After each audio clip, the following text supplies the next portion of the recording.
You're not family anymore." That was the cruel thing my father said to me when I showed up at my brother's wedding. After hearing those words, I didn't scream or make a scene. I just quietly walked out of the party.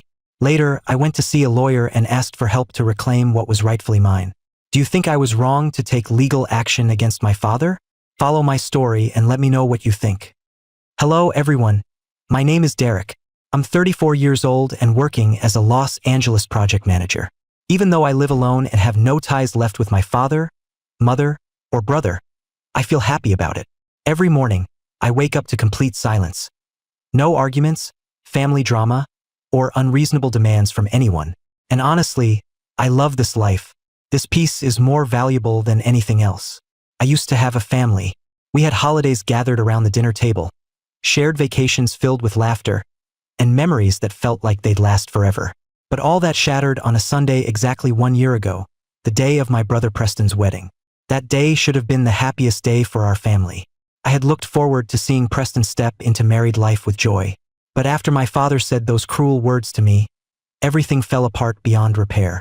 At that moment, I realized I had never truly had a place in my family.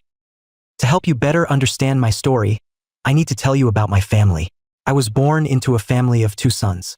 Preston, my older brother by 2 years, currently works in real estate, an unstable job with inconsistent income.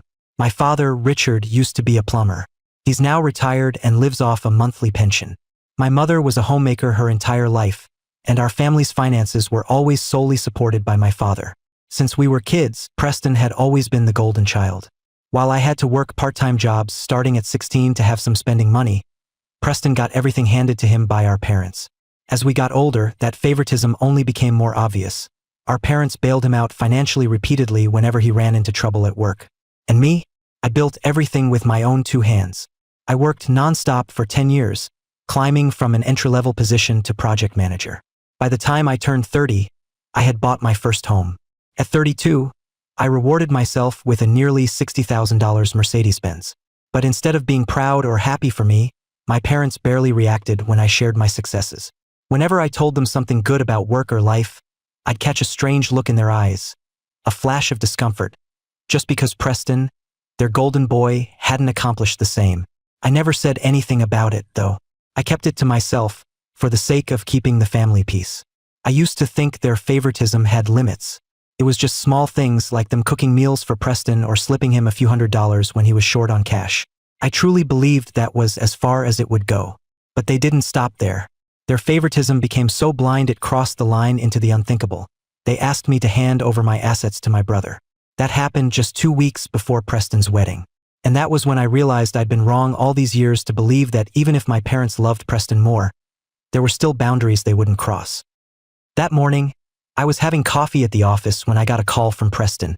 He sounded excited as he said, "Derek, the whole family's getting together for dinner at Mom and Dad's tonight. I've got something important to announce." Right after he said that, I felt curiosity and unease. In our family, important announcements rarely ever became good news for me. Still, I decided to go. I wanted to see what this was all about. At 5 o'clock, after work, I drove from Los Angeles to my parents' house in Glendale, about a 10-mile drive through packed city streets. I kept wondering what Preston's big news could be the whole way there. Preston's old Honda Civic was already parked out front when I arrived. I pulled up behind it, feeling uneasy for reasons I couldn't quite explain. As I entered the house, the familiar smell of our favorite dishes came wafting from the kitchen. Mom had cooked roasted chicken with mashed potatoes and Caesar salad, meals both Preston and I loved. Dinner was relaxed, filled with casual talk about work and life. After we finished eating, we all gathered in the living room. That's when Preston shared his big news. He looked around at us with a broad smile and announced, "I proposed to Destiny, and she said yes. The wedding will be in 2 weeks." I stood up, walked over to Preston, and raised my hand. I said, "Congratulations. You and Destiny are going to be happy together." Preston looked at my hand for a second before reluctantly shaking it. In a flat tone, he replied, "Thanks." His coldness slightly surprised me, but I brushed it off and tried to keep the mood light. As I sat back down, my father turned to me and asked, "So, Derek, what are you getting your brother as a wedding gift?" Right then, I felt a heavy pressure settle on my shoulders. After a few seconds, I gave what I thought was a reasonable answer. With a sincere smile, I said, "I'll give Preston and Destiny a $2,000 trip after the wedding, so they can have a memorable honeymoon." Preston nodded politely and thanked me, but I could tell from his eyes that he wasn't impressed, like the gift didn't quite meet his expectations. For the next 10 minutes, we talked about the wedding details. Preston shared that there would be nearly 100 guests. The reception would be held at an upscale restaurant in Beverly Hills, and they were planning a grand celebration. Every detail he mentioned sounded expensive. At around 8, Preston stood up and announced, "I've got to head out early tonight. Destiny and I need to go over her dress." Before leaving, he handed me the wedding invitation with the venue and time, and added, "Make sure you're there on time." As Preston left, I got up to head out too. But just then, my father raised his hand and asked me to stay longer. I didn't know what it was about, but I stayed anyway, assuming he might need help with something for Preston's wedding. A few seconds later, with a serious look, he said, "I think you should give your Mercedes to Preston as a wedding gift. That's the kind of gift this occasion deserves. $2,000 isn't enough." The moment I heard that, it felt like my heart stopped. I couldn't believe what I had just heard. That Mercedes, my reward after 10 years of hard work, a symbol of my effort and success. They wanted me to give it away as a gift? Stammering, I asked, "What? That car? That's something I earned. I could loan Preston some money if he needs it instead." But my parents' reaction was nothing like I expected. Shaking her head in disappointment, my mother snapped, "You're being selfish. Your brother's getting married, and you're not willing to make any sacrifices for the family? It's just a car. Can't you see how old Preston's car is?" Before I could process that, my father said, "Exactly. You don't care about this family. It's just a car. With your income, you can buy another one anytime." A wave of anger and hurt rushed over me. I realized this argument wasn't going to go anywhere but downhill. Trying to keep my cool, I stood up and said firmly, "I'm not giving that car to Preston. What makes you think asking me to hand over a $60,000 vehicle is okay?" That's when my father shouted, "You have to do what we say. You have to give it to him." Blood boiling, I fired back, my voice sharp. "Don't make such ridiculous demands. Has he ever given me anything? Have you two ever given me anything like that? So don't tell me I owe anyone anything." Without waiting for a response, I got up and walked out without saying goodbye. As I stepped out the door, I heard my mother sigh behind me, the sound heavy with disappointment. That moment hit me. No matter what I did, I would always be the one expected to sacrifice for my brother in this family. I drove away from my parents' house but didn't go home. Instead, I cruised down Sunset Boulevard, letting my mind wander. Their words kept echoing in my head, calling me selfish, and the question that never left me. Why have they always favored Preston? Since we were kids, even though he's only 2 years older than I, Preston has always been the golden child in their eyes. When I was 10 and Preston was 12, we wanted to learn guitar. But our parents only had enough money for one. Without hesitation, they bought a guitar for Preston. Their reason? Preston's older, so he should go first. A year later, when I asked again about learning guitar, my mom told me, "You missed the golden window. It's too late to catch up to Preston now." Then there was the time Preston broke a neighbor's window playing ball. My dad stepped in, paid for the damage, and let it go. But when I accidentally broke my mom's favorite vase, I was grounded for a month and told it was a lesson in responsibility. Even birthdays were different. Preston's birthdays were always a big deal: store-bought cakes, expensive gifts. Mine? Homemade cake and a few small presents, always with the excuse, "We're saving money." But the memory that sticks out the most is when we both failed a math test. Preston came home in tears, and my parents comforted him, saying, "It's okay. You tried your best. We'll get you a tutor." When I brought home the same grade, I was scolded for not taking school seriously and banned from watching TV for a week.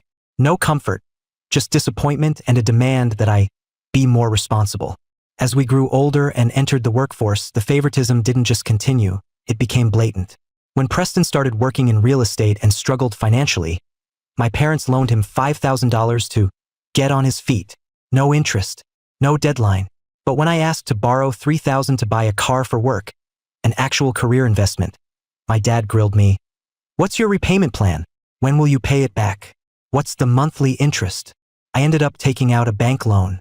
5 years ago, when Preston's business fell apart and he was drowning in debt, my parents sold the house they'd inherited from my grandfather to bail him out. They told me, Family helps family. But when I got promoted and raised, they asked, "Why don't you buy us a new car? You have the money." Even at family dinners, my mom always cooked Preston's favorite meals, even though I told her I couldn't eat spicy food many times. When I brought it up, she said, "Your brother doesn't come home often. I want to make what he likes." In family meetings, Preston's opinions were constantly asked for first. His words carried weight. Me? I was just there, expected to nod along and agree. When Preston bought his first house, an old, tiny place with a huge mortgage, my parents proudly bragged to the neighbors, "Our son owns a home." When I bought a larger, nicer house in a better area completely alone, they brushed it off with, "Derek's just lucky. His job pays more than Preston's." And now, the ultimate proof of this blind favoritism. They asked me to give my Mercedes to Preston as a wedding gift. Even my car, they wanted to take that too. This wasn't just a vehicle. It resulted from years of hard work. It represented the success I earned with my own two hands. And I wouldn't give it up to anyone, not even my brother. I had to ask myself what would be next if I gave in now. Would they ask me to loan him money interest-free again? Would they expect me to hand over my house someday? Where would the line be if everything I earned was considered family property to be shared? For 33 years, I kept my mouth shut. I tried to be the understanding son, the good little brother, always giving in, always sacrificing. But now, when they tried to take the one thing that meant the most to me, I couldn't stay silent anymore. Sitting alone in my car on that quiet street, I made the most important life decision. I would never again let anyone, even my family, take advantage of me. That night, I got home pretty late, close to 11. Exhausted from a long day at work and mentally drained from my family's absurd demands, I collapsed into bed and fell asleep without even realizing it. The next morning, around 10 o'clock, my phone rang while I was reviewing this week's project reports in the office. It was my father. I hesitated when I saw his name on the screen. After a few seconds, I decided to answer. A small part of me still hoped he was calling to apologize for what happened the night before, because his request had been completely unreasonable. But I was dead wrong. He had no intention of backing down. As soon as I picked up, without even acknowledging my greeting, he said, "Have you thought about what I said?" His tone and complete lack of respect instantly set my blood boiling. But this time, I wasn't backing down. With a firm voice, I told him, "Absolutely not. Stop making ridiculous demands." He immediately shouted, "You have to give your brother that car, unless you want Destiny's family to think less of him and me." And that's when it all clicked. This wasn't about brotherhood, or love, or family. It was all about appearances, about his pride. Calm but resolute, I replied, "If your pride means much to you, then buy him a car yourself, like the one I earned. I won't be jealous. But whether Destiny's family respects you and Preston has nothing to do with me. Goodbye." And I hung up. I didn't even give him the chance to yell again. My heart was pounding, but I felt an unexpected relief for finally saying what I'd always kept inside. He tried calling back twice, but I didn't pick up. I knew nothing good would come of more arguing. About 30 minutes later, my mom texted me. Her message read, "You've gone too far, Derek. Is this how you treat your father? I'm truly disappointed in you." I read it but didn't respond. There was nothing left to say when they still believed I was the one in the wrong, even after everything. During my lunch break, I decided to call Preston directly. I wanted to hear his side and find out whether he had anything to do with this situation. When he answered, I got straight to the point. "Preston, did you know Mom and Dad asked me to give you my Mercedes as a wedding gift?" Sounding surprised, he replied, "What? No, I didn't know anything about that. I never asked for that." Not entirely convinced, I pushed further. "So what do you think about it?" There was a pause, and then he said, "That's between you and them, Derek. I'm not getting involved." His answer only made me more suspicious. Why wasn't he shocked or even a little uncomfortable if he had no idea? Why didn't he say, "Of course I don't want that"? After that call, I was more certain than ever. I wasn't giving up that Mercedes. It wasn't just a car, but a symbol of everything I'd worked for. My independence, my success. And after everything that had happened in just 2 days, I felt the full weight of how my parents had been taking advantage of me, and I couldn't help but question Preston's role in all of it. Maybe he hadn't asked for the car outright, but his indifference told me more than enough. 2 weeks later, on a Sunday, I showed up at the wedding with an envelope containing $1,500 as a gift. Truthfully, I had no desire to attend after everything that had happened. But deep down, I still wanted to believe Preston had nothing to do with our parents' outrageous request. He had invited me, not them, and I thought maybe, just maybe, this was our chance to clear the air and start over. The wedding venue was in Beverly Hills, an upscale location adorned with elegant floral arrangements and warm lighting. Walking into the main hall in a black tailored suit, I ran into a few relatives chatting near the entrance. Aunt Linda smiled and greeted me warmly. "Derek, long time no see. How have you been?" Without hesitation, I replied, "I've been well." I exchanged greetings with a few more relatives. Things felt calm at first, and for a moment, I thought coming here might have been the right decision. But minutes later, while chatting with Uncle Bob about work, my father and mother suddenly appeared behind me. Without even saying hello, they grabbed me and pulled me to a far corner, out of earshot from the other guests. My father's face was red with anger as he stared me down and snapped, "What are you doing here?" That aggressive question sent a wave of heat through my body, but I held back. I didn't want to cause a scene at Preston's wedding. In a calm voice, I answered, "This is Preston's wedding. He invited me, not you. I have every right to be here." Before he could respond, my mother jumped in, her voice sharp and bitter. "After everything you've done, you think you're still welcome? You've hurt this family." I was tired of arguing. I turned away, planning to find my seat and ignore the drama. But then I saw Preston walking toward us. I hoped, for a moment, that his presence would calm things down. Instead, he stood there, silent, watching, like he was waiting for the show to unfold. Unable to hold back any longer, my father barked, each word like a slap. "You're not family anymore. Get out." It felt like someone had slapped me in front of a room full of people. But instead of yelling or losing my temper, I stayed surprisingly calm.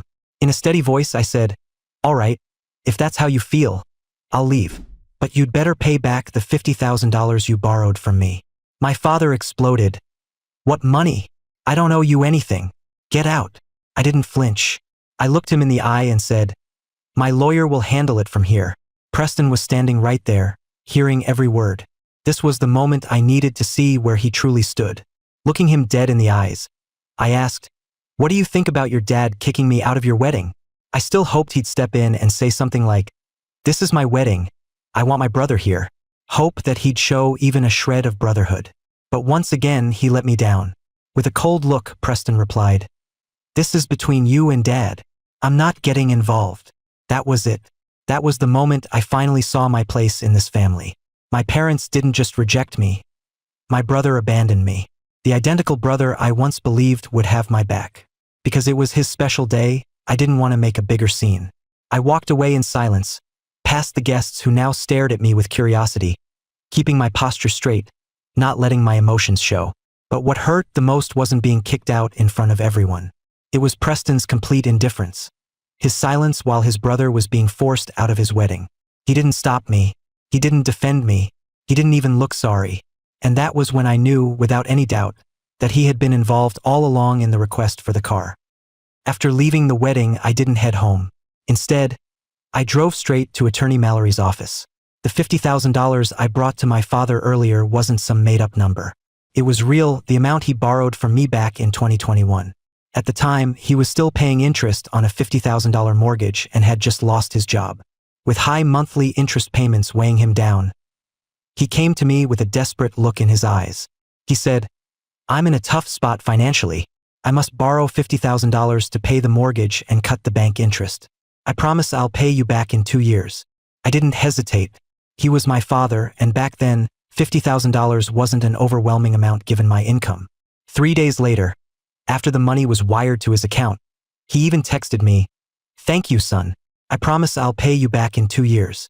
Time passed, and when the repayment deadline came, I reminded him of the loan. He responded apologetically, saying, "Work's been tough lately. Can you give me a bit more time?" I agreed, without demanding interest, without setting a new deadline. I figured that was what a son should do for his father. But now, after he declared I was no longer family, I saw no reason to keep playing the supportive son. If I were no longer his son, he was no longer my father. And that loan? It was now just a financial transaction between two unrelated people. At the law office, I was welcomed by Attorney Sarah Mallory, a woman in her mid-50s with over 20 years of experience in civil litigation.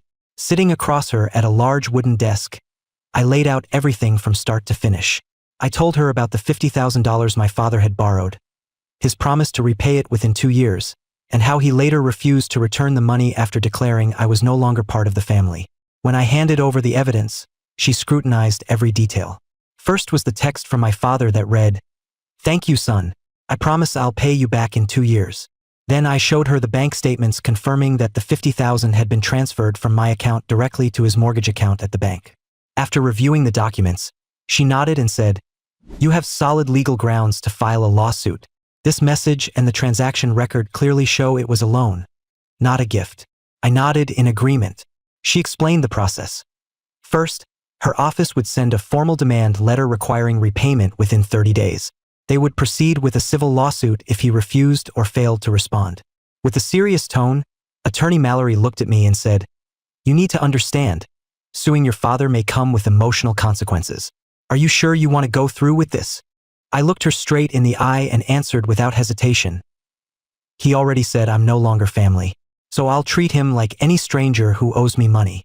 After thoroughly discussing the details, I signed the agreement with the law office and prepared myself for the next steps, ready to fight for justice on my terms.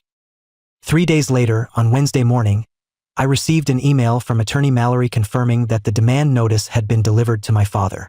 In her message, she wrote, "Dear Derek, we successfully delivered the repayment demand to Mr. Richard at 9:30 this morning. He signed to acknowledge receipt of the documents." Reading that email brought a sense of relief. It meant the legal process had officially begun. But I also knew this was the calm before the storm. A storm is coming from within my own family. I was sure they wouldn't quietly repay the money. Instead, they'd try to pressure me into backing down. And sure enough, my phone rang just 5 minutes after I read the email. It was my father. When I picked up, he angrily shouted, "How dare you hire a lawyer to come after me for money? Have you lost your mind?" Staying calm, I replied, "You said I'm not family anymore, and no one lends money for free to someone who's not family." I ended the call right there, before he could continue yelling. A few minutes later, my mother called. I didn't answer. I already knew it would be more scolding and emotional manipulation, urging me to drop the case. That was the moment I decided. I blocked both of their numbers. From now on, everything would go through Attorney Mallory. I had made my choice and would see it through to the end. In the days that followed, something happened that I hadn't anticipated. My parents began spreading an entirely different version of the story to our extended family. In their version, I became the ungrateful, money-hungry son suing his father over money. They told people I was pushing my father into a corner at a time when he was struggling financially. Some relatives believed their side and began criticizing me. Uncle Mike called, furious. "Derek, what you're doing is disgraceful. Your father raised you, and now you're suing him." Aunt Susan sent a message saying, "Why would you take your own family to court, Derek? You need to have more understanding." But not everyone was so quick to take their word for it. A few relatives knew well enough what my parents were like, and how deeply they favored Preston. These people didn't fully buy into the one-sided story they'd been told. One of them was Aunt Linda, my father's younger sister. She probably knows him better than anyone. That evening, Aunt Linda called with a voice full of concern and said, "Derek, I've heard your father's side of the story, but I want to hear the truth from you." Right then, I told her everything. From the moment they asked me to give Preston my car, to my father throwing me out of the wedding, and finally my decision to demand repayment of the loan. After listening in silence, Aunt Linda let out a long sigh and said, "I'm with you on this, Derek. My brother has crossed the line. No father should kick his child out of a wedding over something like that." She also told me she would make sure the truth got around. And true to her word, Aunt Linda became the one to share what happened with the rest of the family. More relatives began to understand my side of the story thanks to her. But the harshest response came from Preston himself. 2 days after the legal notice had been delivered, he called me. With a threatening tone, he warned, "Derek, you'd better drop that lawsuit, or you're going to lose this family for good." But this time I wasn't backing down. I told him flat out, "You're the one who stood behind the car request. The clearest proof? The day your dad kicked me out of your wedding, you didn't stop him. You didn't want me there." Preston tried to deny it. I didn't ask for any of that. But I cut him off. "That $2,000 honeymoon gift I promised you? It's off the table. You've made your choice, and now I'm making mine." In that moment, I realized something. I was utterly alone, but I was also completely free. 30 days after the legal notice was sent, I still hadn't received a single dollar from my father. He remained completely silent, no reply, no attempt to negotiate. At that point, Attorney Mallory and I officially filed a lawsuit with the county court. The hearing was scheduled 3 months later, on a Monday morning. When I arrived at the courthouse, the scene that greeted me was shocking. My extended family had visibly split into two opposing sides, standing on opposite ends of the hallway. To the right were those siding with my parents, Uncle Mike, Aunt Susan, and others. As I walked past them, their eyes burned with hostility. Uncle Mike couldn't hold back. He shouted, "Ungrateful brat, suing your father. What for?" Aunt Susan added, "Derek's lost all sense of morality. After everything your parents did for you, now you humiliate them like this." On the left side stood those who supported me, led by Aunt Linda with Uncle Bob and others who knew the truth. Aunt Linda hugged me, whispering, "Don't listen to any of that, Derek. I know you're doing the right thing." Tension hung heavy in the air. My family was now officially split, two sides in conflict.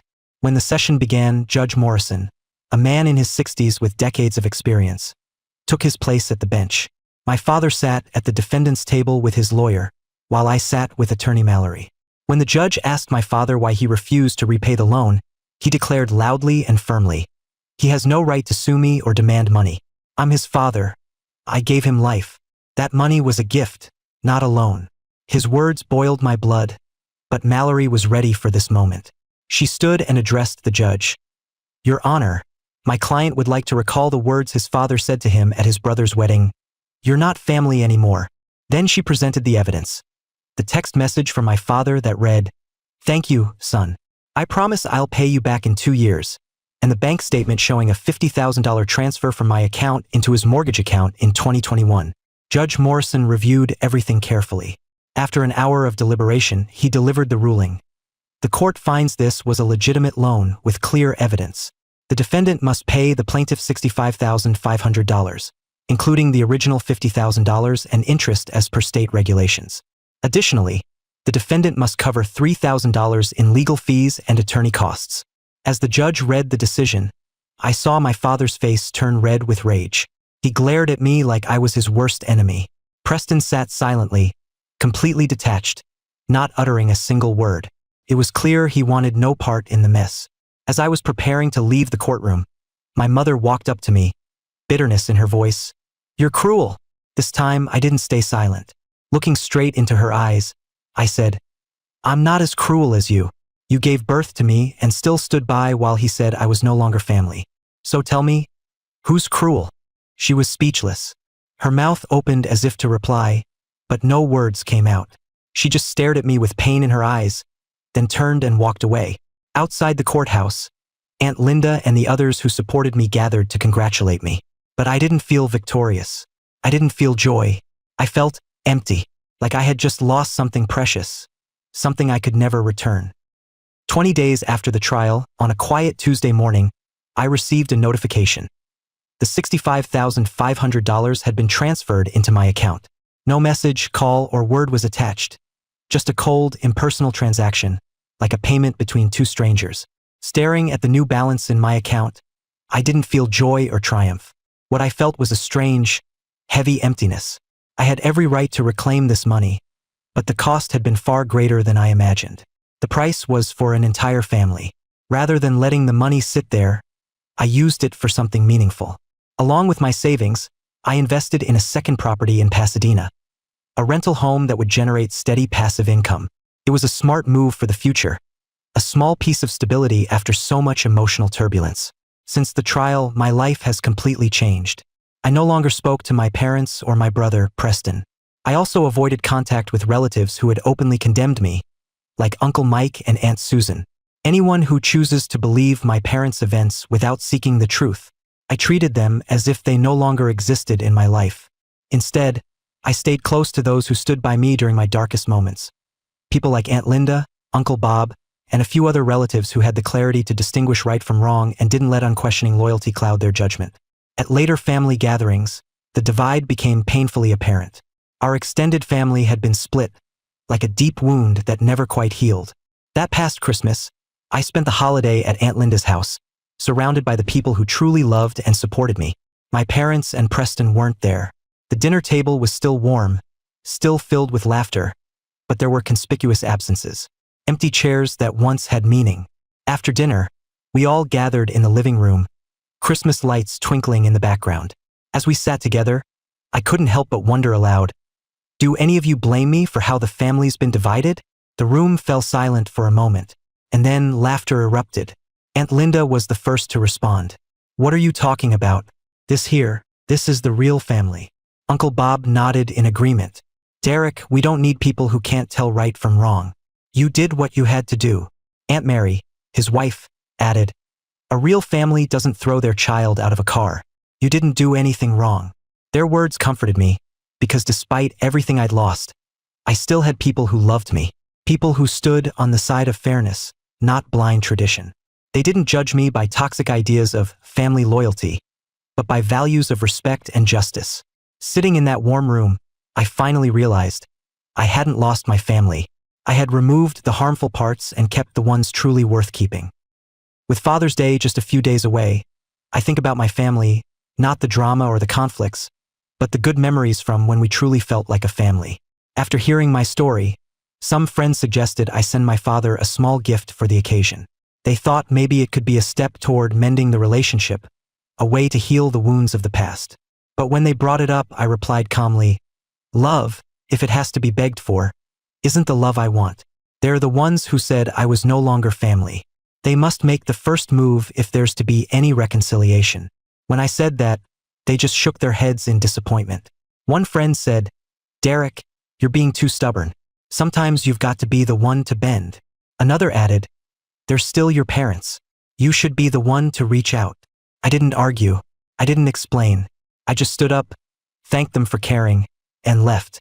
Because they've never been in my shoes, they'll never understand what it feels like to be rejected by your family in front of dozens of people on your brother's wedding day. Sitting in my Mercedes, the car that became the center of this conflict, I looked out the window. I reflected on how far I've come from being a son who constantly tried to please his family to becoming a man who demands respect for himself. I'm not sharing this story to complain or to seek pity. I don't want people to think I'm trying to justify my decisions. I'm telling it for those of you who've been in my shoes, those who've been used, overlooked, or unfairly treated by their own families. Sometimes saying no and standing up for yourself isn't selfish. It's self-respect. And if there's one thing I've learned through all of this, it's that true happiness doesn't come from being accepted by others. It comes from accepting yourself and standing firm in your right choices. That brings my story to an end. But before I close, I want to ask you one question. Was I wrong for taking my father to court, knowing it would ultimately tear my entire family apart? And with Father's Day coming up, do you think I should give him a gift, even after everything that's happened? Leave your thoughts in the comments below. I genuinely want to hear your thoughts. If this story speaks to you or touches something in your life, don't forget to subscribe, hit the like button, and share this story with others. Take care, and I'll see you in the following story.